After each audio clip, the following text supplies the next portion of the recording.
Well, according to this napkin, we're closer to Guatemala than we are Cancun.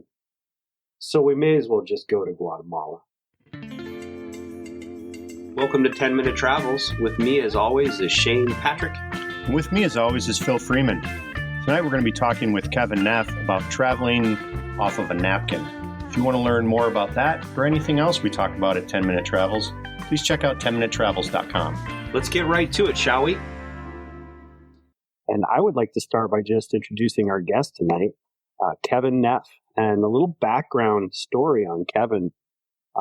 Shane and I have known him for over 20 years, and I got to know him working as a rental tech at the Alyeska Prince Hotel Resort, and we were just helping people ski, and then we got to know each other from there, and then from there, well, we've traveled many different countries. We've been in many different situations. We've worked many jobs together, including remote fishing lodges and whatnot.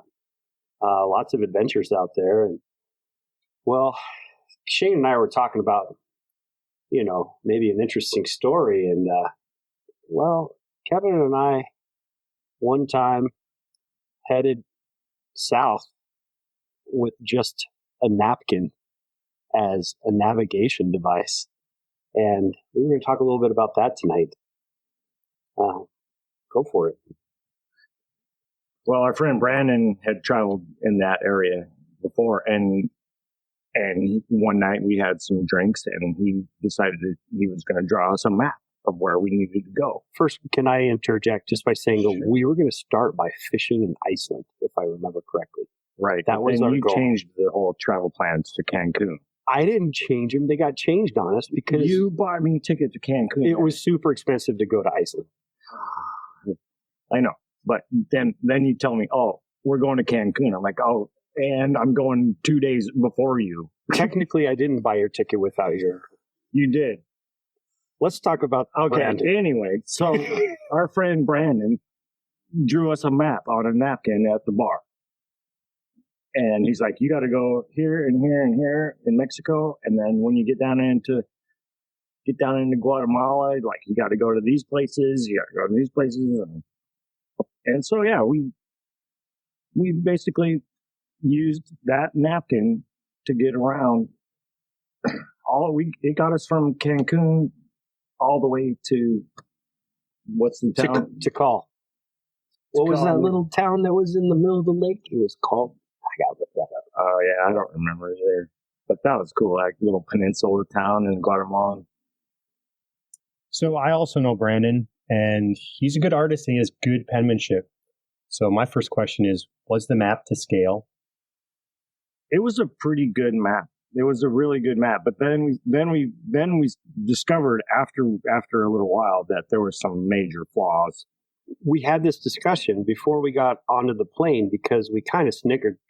We're going to Cancun, and when we get there, we're not going to buy any sort of guidebook at all because we have this map. And it worked. It worked for the first few days. It was great.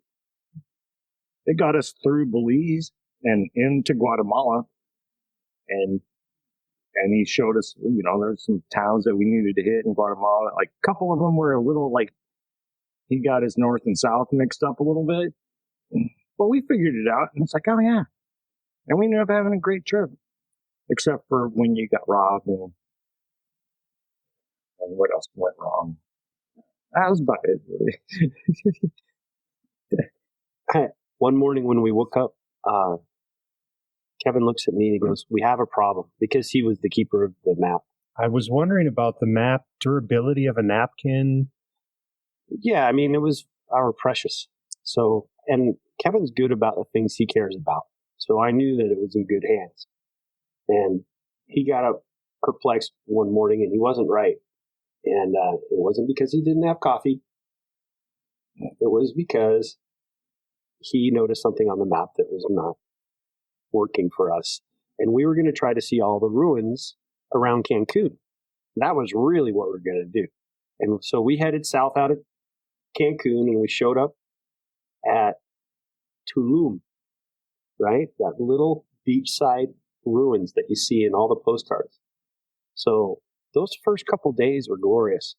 We had saved at least $17 for purchasing a guidebook. We were relying on our friends' knowledge, which is always nice, keep it in the family. And we were living free. We didn't have anything to do for the next month. And we were just starting our adventure. So when we got up in the morning, to see Kevin a little perplexed was, not the first thing you want to do starting the day. And he goes, Phil, we got a problem. It says that the second place that we're supposed to visit is actually north of Cancun and not south of Tulum.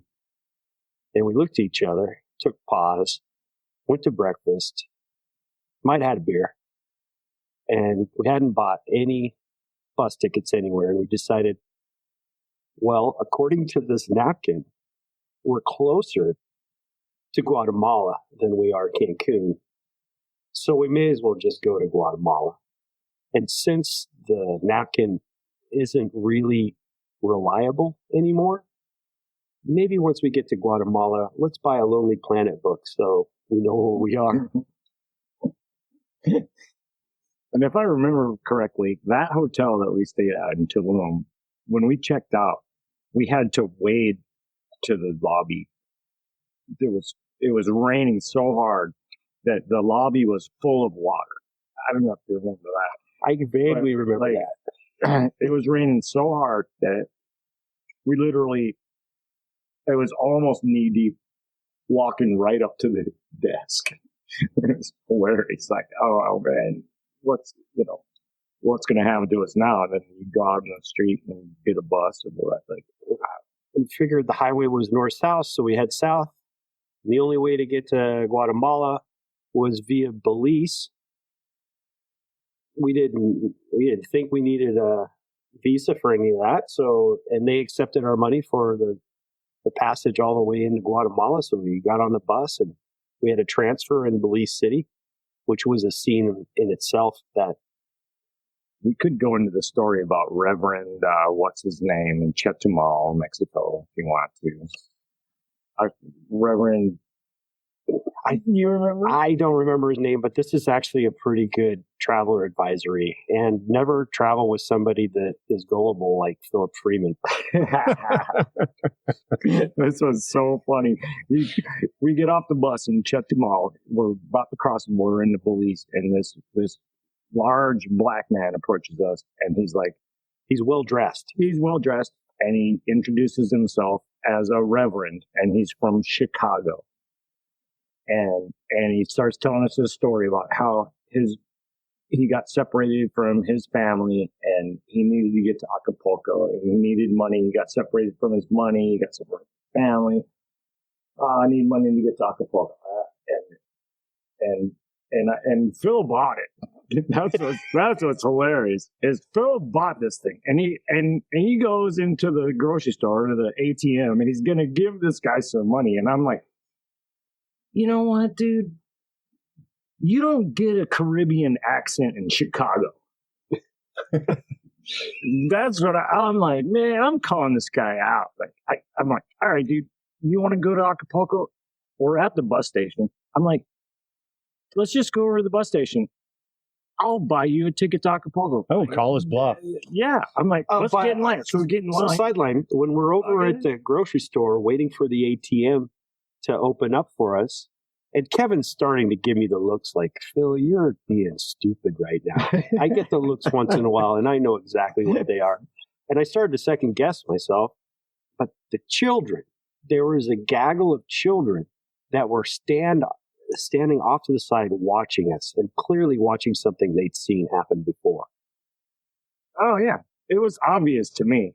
But you were sold. You're like feeling bad for this guy. Yeah, he's a reverend. I'm like, he's a reverend from Chicago? I'm like, that's a lie. Like, this guy's lying to us.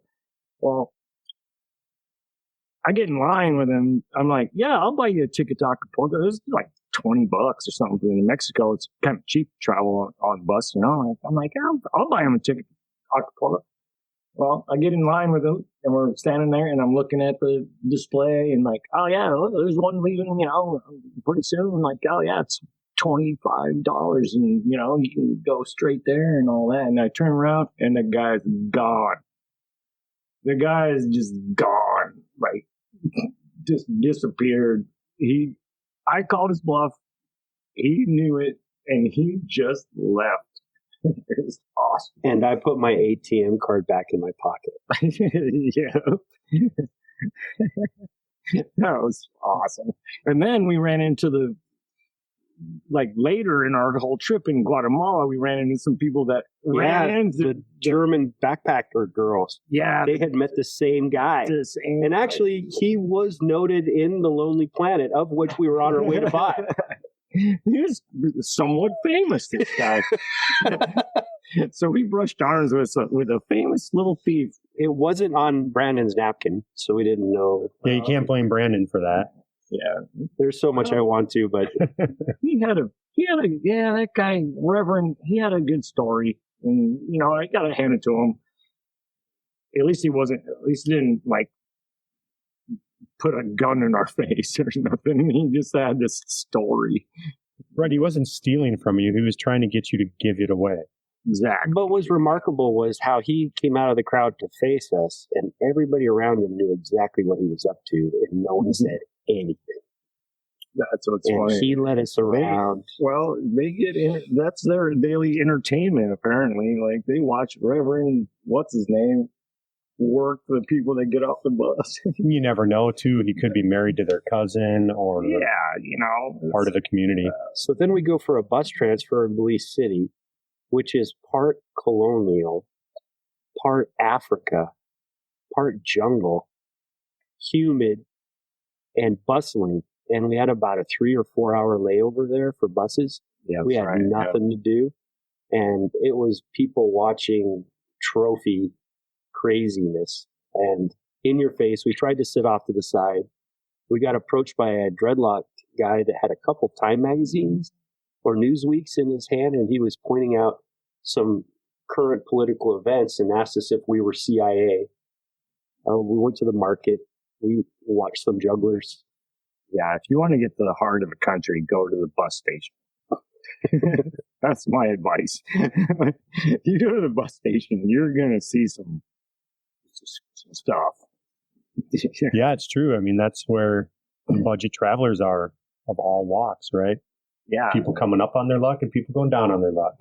Yeah. So, and then to tie that whole bus deal, because it took us about 20 hours to get to where we were going near Tikal, because that would be the first ruins that we were going to see. We went into a traveler's or bookstore or something. I saw Lonely Planet, bought it, we read it, and then we met these other travelers that had met the same guy that tried the same deal on them, the same reverend.